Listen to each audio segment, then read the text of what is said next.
सा मुंह लेकर रह गई। कोई चिट्ठी आई है, माँ जी तुमसे पढ़वाना चाहती है, बस इसलिए बुला रही है। मुंह टेढ़ा करके तनुजा मंजरी का मजाक बनाती हुई कहती है, अनपढ़ कहीं की। तनुजा का ऐसा बर्ताव देखकर बड़ी बहू बहुत दुखी होती है। तनुजा को अपनी पढ़ाई का घमंड इतना हो गया कि अब वो घर के कोई काम नहीं करती और अपनी जेठानी का मजाक बनाती रहती। तनुजा का ये बर्ताव अब उसकी सास को भी नजर आने लगा था।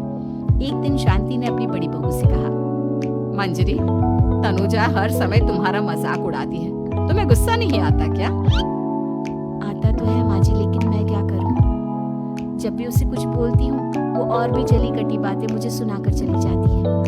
मैं उसे अपनी छोटी बहन की तरह प्यार करती हूँ, लेकिन उसके दिल में मेरे लिए कोई इज्जत नहीं। बहू, तूने वो कहावत सुनी है, जुल्म करने वाले से ज्यादा जुल्म सहने वाला अपराधी होता है। मंजरी अपनी सास का इशारा समझ जाती है।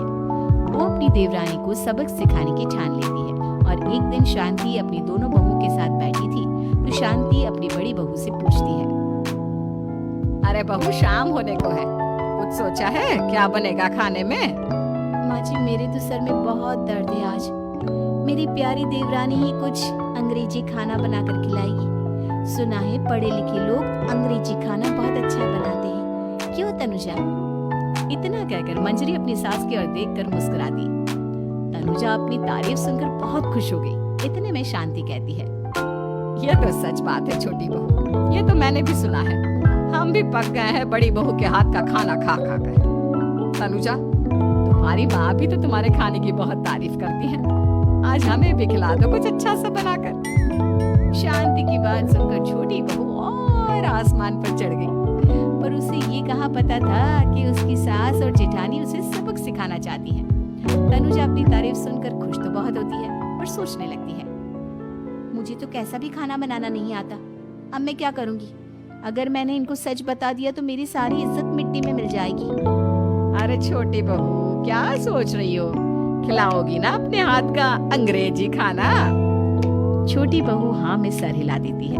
अचानक से उसके दिमाग में एक आइडिया आता है, मैं इंटरनेट से देखकर कुछ बना लेती हूँ, मेरी वाहवाही पूरे घर में हो जाएगी। मुझे कौन सा रोज रोज बनाना है। माँ जी, आज आप सबको ऐसा खाना खिलाऊंगी, ऐसा खाना खिलाऊंगी कि। इतने में शांति छोटी बहू की टांग खींचते हुए कहती है कि पता नहीं कैसा खाना खिलाओगी, ए ऊपर वाले हमारी रक्षा करना। इतना बोलकर शांति और मंजरी दोनों जोर जोर से हंसने लगते हैं। अब तनुजा रसोई घर में चली जाती है और खाने की तैयारी करने लगती है, पर उसे रसोई घर की चीजों के बारे में तो कुछ नहीं पता। जैसे तैसे सारी चीजें निकालती है और इंटरनेट पर देखकर खाना बनाती है। कुछ ही देर में सब लोग घर आ जाते हैं। अरे सुनते हो, आज का खाना हमारी छोटी बहू बना रही है। अरे वाह, आज तो फिर कुछ अंग्रेजी खाना खाने को मिलेगा। कुछ ही देर में खाना बन जाता है तो छोटी बहू सबका खाना लगा देती है। इतने में बड़ी बहू कहती है, क्या बात है देवरानी जी, आज तो बहुत अच्छी खुशबू आ रही है। ये बात तो सही कही बड़ी बहू तूने, खुशबू तो अच्छी है, ऐसी खुशबू तो मेरे खाने में भी नहीं आती। सब मिलकर छोटी बहू की बहुत तारीफ करते हैं और छोटी बहू सातवें आसमान पर बैठ जाती है। अब सभी खाना खाते हैं। जल्दी जल्दी दो, अब तो मुंह में पानी आ रहा है। हाँ हाँ, मुझसे भी नहीं रुका जा रहा। जैसे ही सोहन एक निवाला खाता है तो उसकी आंखों से पानी आने लगता है। ये देखकर शांति सोहन से पूछती है, क्या हुआ जी, खाना इतना अच्छा बना है कि आंखों से पानी आ गया? सोहन चुप रहता है और धीरे धीरे से खाना शुरू कर देता है।